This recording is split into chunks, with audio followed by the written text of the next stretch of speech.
Have you ever wondered if the devices designed to connect us might actually be stealing our ability to be present? Imagine being born with a natural capacity to lose yourself in play, to watch clouds for hours, to let boredom bloom into imagination, only to be handed a glowing screen before you could even speak. What if I told you that the restlessness you feel, the inability to focus, and the sense that life is passing you by are not personal failures, but the result of having your capacity for presence systematically destroyed from childhood? And by the end of this video, you'll see exactly how this happened and how to reclaim what was stolen. The last insight will be the most powerful because it shows you the path back, so stay until the end. But before we dive deeper, if you're passionate about psychology and philosophy, subscribe, like this video, and share your thoughts. When did you first get a device? What do you think it cost you? Let's begin with a question most never ask. What is presence? The ability to be fully here, in this moment, without your mind scattered elsewhere. It's one of the rarest capacities we possess, and it's precisely what technology destroys from the earliest age. Martin Heidegger warned that modern technology doesn't just give us tools, it fundamentally transforms our relationship to reality. It changes us from beings who dwell in the world to beings who merely use it. And nowhere is this more devastating than in childhood. Henry David Thoreau wrote, "I went to the woods because I wished to live deliberately." But what happens when children never get that chance? When from their earliest memories their attention is captured and fragmented by devices designed to be irresistible. They grow into adults who can no longer be where they are, and herein lies the first wound. Technology teaches us that this moment is never enough, that boredom is an emergency, that silence is emptiness. From the moment a child receives their first tablet, something shifts. Waiting becomes intolerable. Quiet becomes uncomfortable. Simply sitting with one's own thoughts becomes impossible. Think about this. When was the last time you saw a child staring at clouds, building worlds from sticks, sitting in boredom until creativity erupted? Instead, we've created a generation that reaches for a screen at the slightest understimulation. When children express curiosity, they're handed a device instead of an experience. A question about birds becomes a YouTube video rather than a walk outside. But as Heidegger warned, when we relate to the world only through technology, we lose the ability to encounter reality as it is.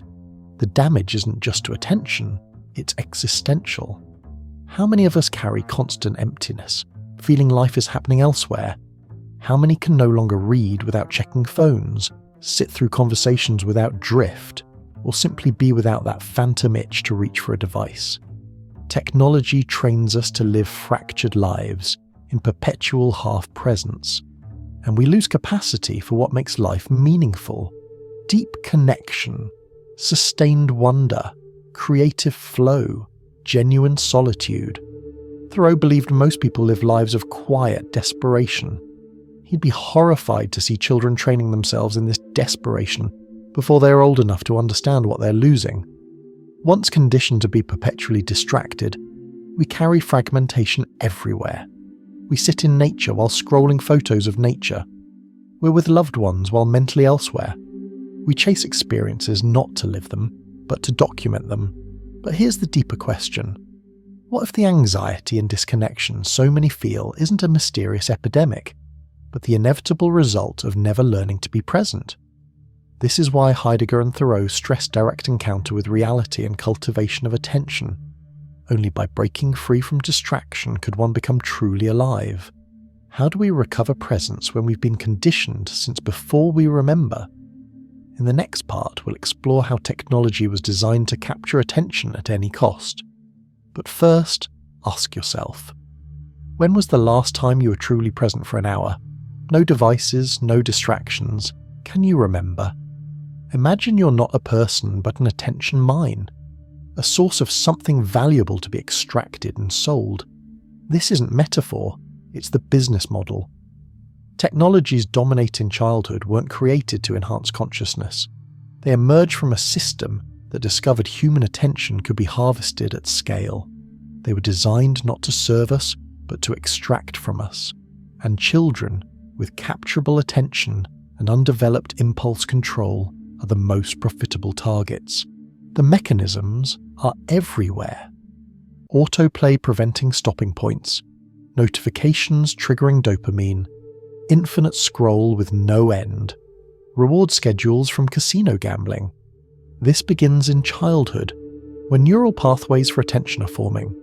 This, as Heidegger would say, is inframing, reducing everything, including humans, to standing reserve.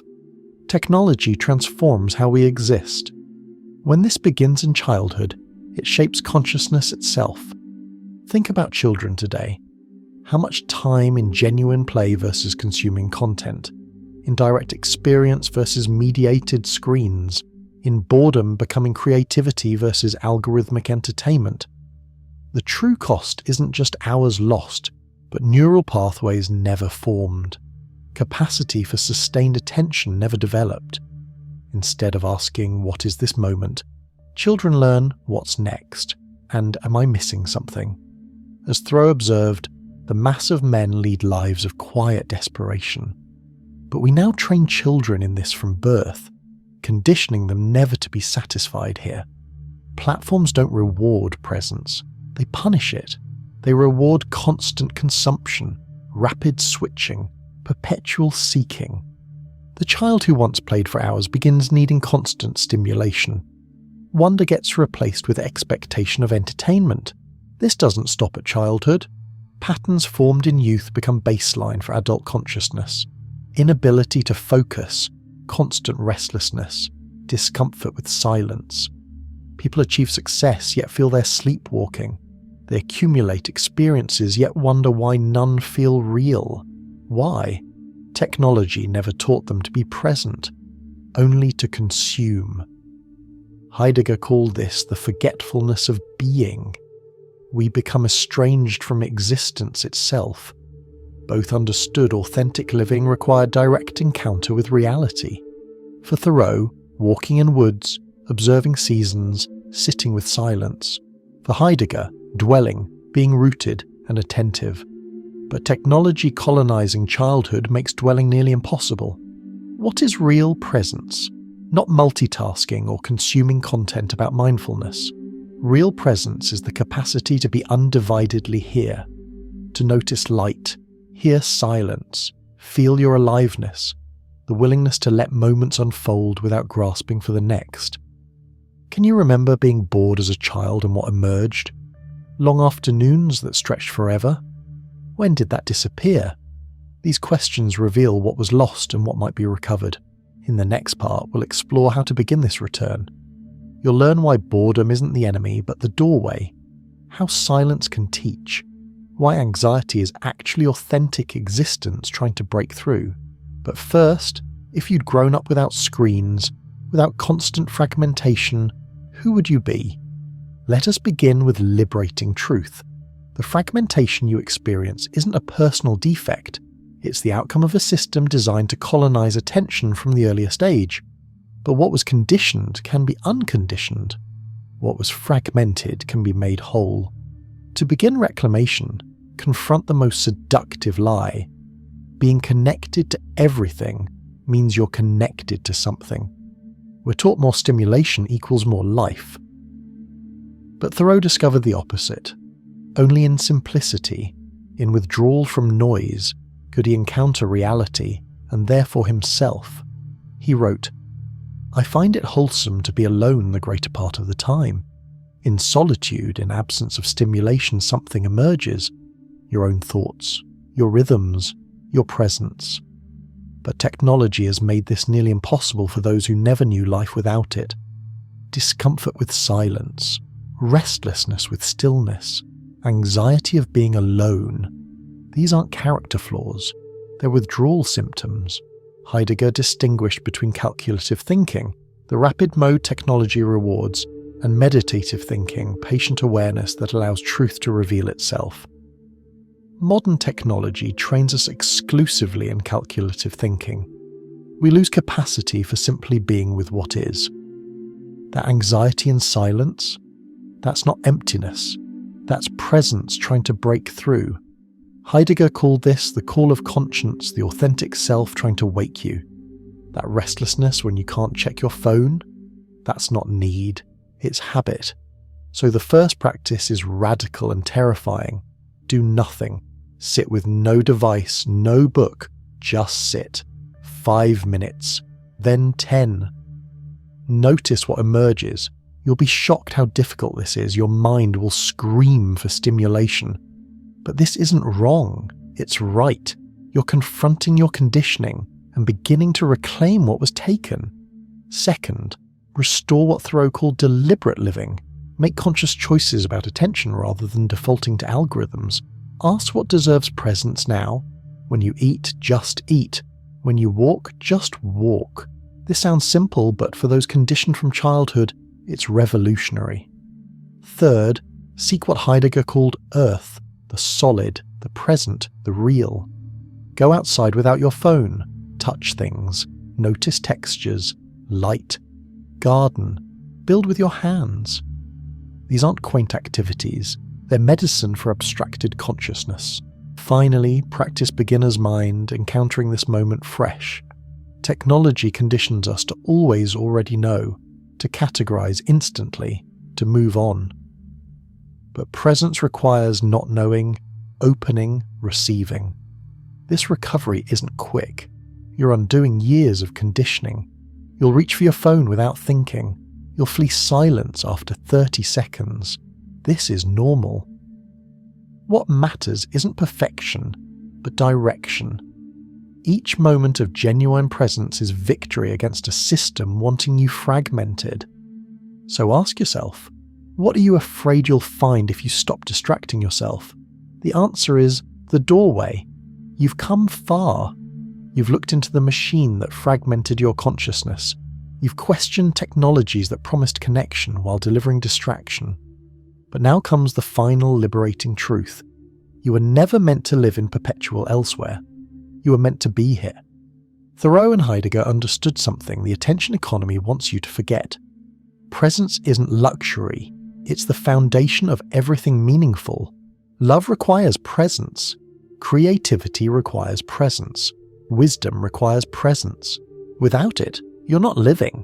You're processing stimuli until you die. Heidegger described authentic existence as being toward death, living with awareness that your time is finite and precious. But how can you value time you're never inhabiting? Technology creates what he called forgetfulness of being. We forget what it means to exist, but today now you can remember. You see that the restlessness, the constant need for stimulation, the inability to simply be, was never yours. It was installed, cultivated, monetized, and it can be released. So what now? Now you become guardian of your attention. You stop treating presence as accidental and start treating it as choice, moment by moment. You protect your consciousness fiercely. You practice presence not as technique but as way of life. You walk without podcasts and discover your thoughts are interesting. You sit without screens and discover reality is infinitely textured. You return to here until here becomes home. But this isn't easy. You'll face pressure to return to fragmentation. Society will say you're missing out. Your conditioning will pull you back. But as Thoreau wrote, if a man does not keep pace with his companions, perhaps it is because he hears a different drummer. You must shed. Shed the belief that constant connection equals meaningful connection. Shed the fear of missing something by being present. Shed the identity of someone perpetually elsewhere. And in that shedding, you find something ancient and new. The capacity for wonder you had before screens. The ability to be absorbed in something simple. The peace from being fully present. You find what was always there, buried under distraction. You find yourself. Because here's the final truth. Technology never stops evolving, but your capacity for presence is timeless. It doesn't need upgrades. It only needs protection from everything trying to destroy it. Presence is your birthright. It's what happens when you stop treating this moment as obstacle to the next. Thoreau said, "Only that day dawns to which we are awake. That is your task, to wake up, to be here, to let your life be lived rather than scrolled through. So start, sit in silence, walk without destination, look at ordinary things with full attention, let presence become practice, and practice become life. And remember, you're not an attention resource. You were never meant to be fragmented. You were only trained to be, and what was trained can be untrained. You're waking to what you've always been beneath the noise, a conscious being, here, now, alive. So I leave you with this. What would your life feel like if you spent it where you actually are? Share this with someone who's forgotten how to be present. And if this awakened something, subscribe and help others remember what technology wants us to forget. The world doesn't need more stimulation. It needs more presence. And that is the most important truth no algorithm can deliver. Until next time, be here, live deeply, and never stop returning. Thanks for watching. I'll see you in the next video.